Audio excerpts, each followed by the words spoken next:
সেনাবাহিনী তো আমাদের ডাকে না, তোমাদের কেন ডাকে? ভাগ বাটোয়ারাই মেলে নাই, এই কারণে এখন সব ফাঁস করে হিরো সাজার চেষ্টা করতেছ। এতদিন কেন ফাঁস করো নাই? সরকারের সাথে তোমাদের দ্বন্দ্ব, সেনাবাহিনীর সাথে তোমাদের দ্বন্দ্ব, আজকে জনগণের করুণা গ্রহণ করার জন্য আজকে তোমরা সেগুলো সামনে আনতেছ। এতদিন কইছিলা? 12 দিন আগের ঘটনা, কেন তোমরা যখন ডাকলো সেদিন কেন এসে প্রেস ব্রিফিং করলো না? কই সেনাবাহিনী তো আমাদের ডাকে না, তোমাদের কেন ডাকে? ভাগ বাটোয়ারাই মেলে নাই, এই কারণে এখন সব ফাঁস করে হিরো সাজার চেষ্টা করতেছ। এতদিন কেন ফাঁস করো নাই? ক্যান্টনমেন্টে তো আমরা যাইনি, তোমরা গিয়েছ, কেন গিয়েছিলা?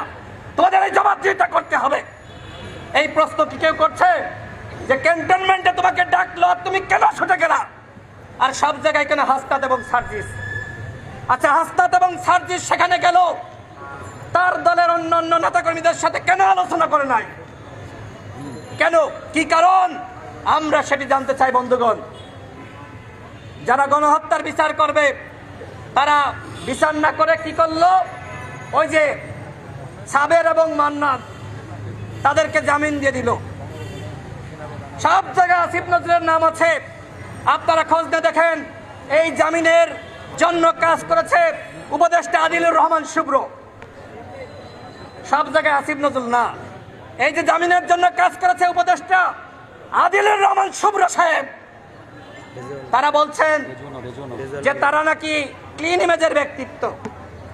এই যে এখন আসছে না যে সাবেরকে সভাপতি করে আর তমককে সেক্রেটারি করে দল গঠন করা হবে, তাহলে কি এই আদিলুর রহমান শুভ্র এবং রেজওয়ানা যারা জামিনের জন্য কাজ করলো তাদের কি এই পুনর্বাসনে ভূমিকা নাই? ভূমিকা আছে।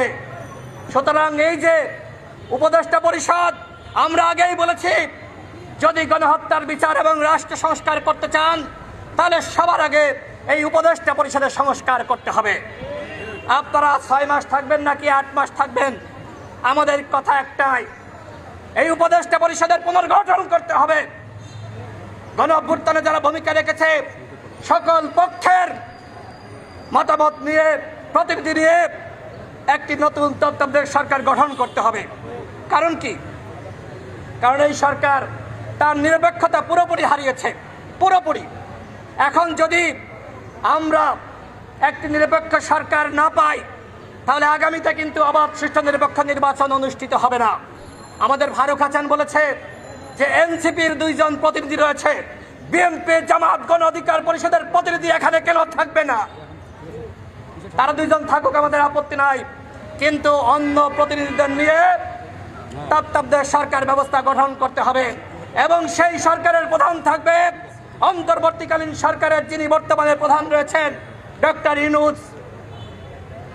আপনারা কি এই দাবি সমর্থন করেন? আমরা মনে করি সরকারের নিরপেক্ষতা দরকার। এনসিপির বন্ধুরা দল গঠন করেছে, আমাদের কোনো আপত্তি নাই, আমরা শুভকামনা জানিয়েছি, কিন্তু একদিকে সরকারেও থাকবেন, বিরোধী দলেও থাকবেন, ওই আখেরটাও খাবেন, গাছেরটাও খাবেন, মাথারটাও খাবেন, সেইটা কি হয়? যে কোনো একটা খাইতে হবে।